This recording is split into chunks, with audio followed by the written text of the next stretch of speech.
साताऱ्यातील फलटण उपजिल्हा रुग्णालयातील महिला डॉक्टरची आत्महत्या। हातावरील सुसाईड नोटमध्ये पीएसआय गोपाल बदनेनं 4 वेळा अत्याचार केल्याचा आरोप, तर प्रशांत बनकरनं मानसिक त्रास दिल्याचाही यामध्ये उल्लेख। फलटणमधल्या महिला डॉक्टर आत्महत्येची मुख्यमंत्र्यांकडून दखल। आदेशानंतर सुसाईड नोटमधील संबंधित पोलिसांचं तत्काळ निलंबन।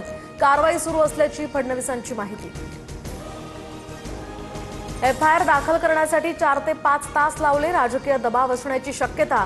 पीएच्या फोनवरून खासदार बोलायचे, रिपोर्ट बदलायला सांगायचे। महिला डॉक्टर आत्महत्या प्रकरणात भावाचे गंभीर आरोप। भंडाऱ्यातील कार्यकर्त्यांच्या मोबाईल आणि व्हॉट्सअॅप ग्रुप्सवर आमची नजर। बावनकुळेंचं खळबळजनक वक्तव्य, तर कार्यकर्त्यांनी बेईमानी केली तर 5 वर्ष दरवाजे बंद करणार, बावनकुळेंचा इशारा। तर बावनकुळेंना अटक करून चौकशी करा। भंडाऱ्यातील बावनकुळेंच्या वक्तव्यानंतर संजय राऊत आक्रमक। फक्त भाजप कार्यकर्तेच नव्हे तर इतर नेत्यांच्या फोनवर सुद्धा नजरा, राऊतांचा आरोप। दंगेकरांकडून मोहोळ यांच्या गाडीचा व्हिडिओ शेअर। गाडी कोथरूडच्या बढेकर बिल्डरची असल्याचा दंगेकरांचा आरोप, तर मोहोळांनी शासकीय यंत्रणा बिल्डरांच्या दारी गहाण ठेवली, दंगेकरांची टीका।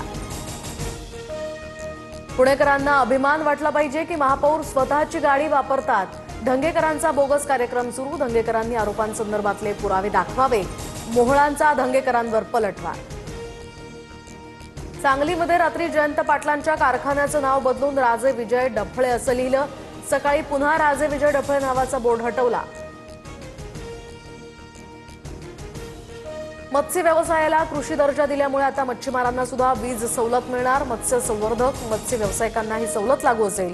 फडणवीस सरकारचा महत्त्वाचा निर्णय।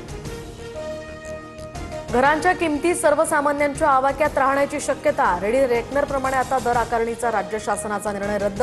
पंतप्रधान आवास योजनेतील घरांसंदर्भातला मोठा निर्णय।